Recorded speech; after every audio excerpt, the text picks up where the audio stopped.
আসসালামু আলাইকুম। আপনি কি জানেন পৃথিবীর সবচেয়ে ভয়ানক অস্ত্র কোনটা? বন্দুক, মিসাইল নাকি যুদ্ধ বিমান? না, এই প্রশ্নের উত্তরে আপনি, আমি এবং পৃথিবীর প্রত্যেক মানুষের মাথায় যেটি প্রথমে আসবে সেটি হলো পারমাণবিক বোমা। এই বোমার একটি মাত্র বিস্ফোরণেই মুহূর্তের মধ্যে একটি শহর ধ্বংসস্তূপে পরিণত হবে। কোটি কোটি মানুষ মৃত্যুর স্বাদ গ্রহণ করবে। দ্য বিউটি অব দ্য আননোনের আজকের পর্দায় আমরা জানবো বিশ্বের কোন দেশের হাতে আছে কতগুলো পারমাণবিক বোমা, কার হাতে সবচেয়ে বেশি আছে, আর যদি কখনো এই বোমাগুলো ব্যবহার করা হয় তাহলে আমাদের পৃথিবী কি আগের মতো থাকবে? বর্তমান পৃথিবীতে মোট 9টি দেশে আছে পারমাণবিক অস্ত্র। তাদের হাতে আছে মোট 12,500-এরও বেশি পারমাণবিক বোমা। ভাবুন একবার, এই অস্ত্রগুলোর শক্তি এতটাই ভয়ানক যে গোটা পৃথিবীকে 3,800 বার ধ্বংস করা যাবে এই পারমাণবিক বোমা দিয়ে।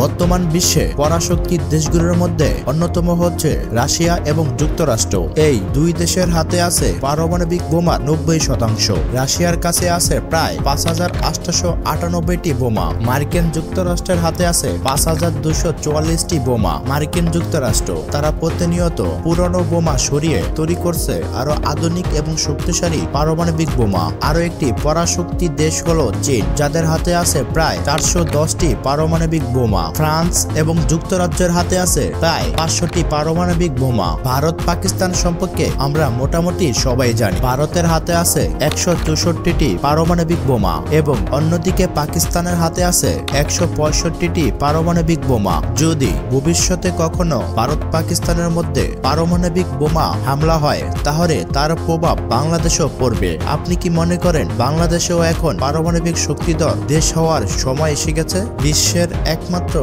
দখলদার দেশ ইহুদিদের হাতে আছে 90টি পারমাণবিক বোমা।